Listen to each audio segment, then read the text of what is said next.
I don't know what's going to happen, but there's a chance it could be bad. It could be really bad. I think that we should hope for the best and prepare for the worst. Is that how you think about it? So as a candidate, Donald Trump once said that he wished for the Russian government to hack the emails of his political opponent. And I know, maybe he wasn't serious, and who knows what a Trump administration would actually do. It's probably best to wait and see before taking a drastic action. But in my opinion, one of the bravest things this company has ever done is our 2010 letter, A New Approach to China, where we took a very bold stance on the Chinese government hacking the emails of a group that they probably considered political opponents as well.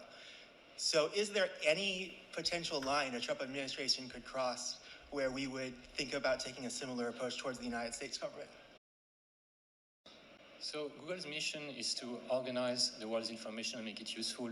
But during this election cycle, we've seen a lot of misinformation, disinformation. We've seen a lot of fake news coming from fake news websites being shared by millions of low information voters on social media. And ultimately, there's been many, many people who've been voting, who've been acting based on completely made up information.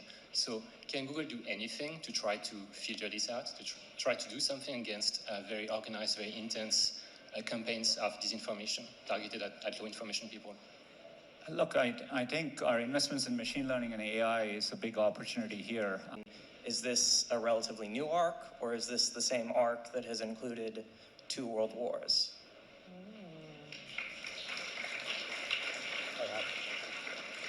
Since it's my metaphor, I'll take it up.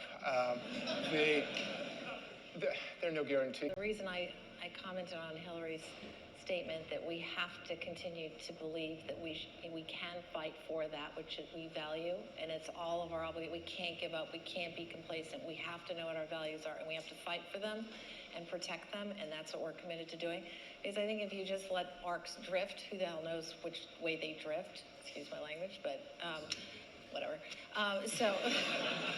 So I think it's incumbent on all of us, people who don't stand up and fight for those, as Sundar said so beautifully in his opening comments, then bad stuff happens. So we have to fight for it, or it can end up going the wrong direction. That's what we're going to do. Right.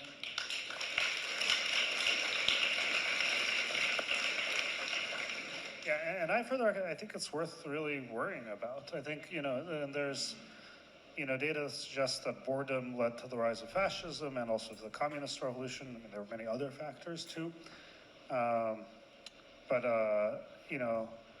It sort of sneaks up sometimes, really bad things. So I think it's worth being very vigilant and thinking about all these issues. What can we do to lead to maybe a better quality of governance, decision making, and so forth?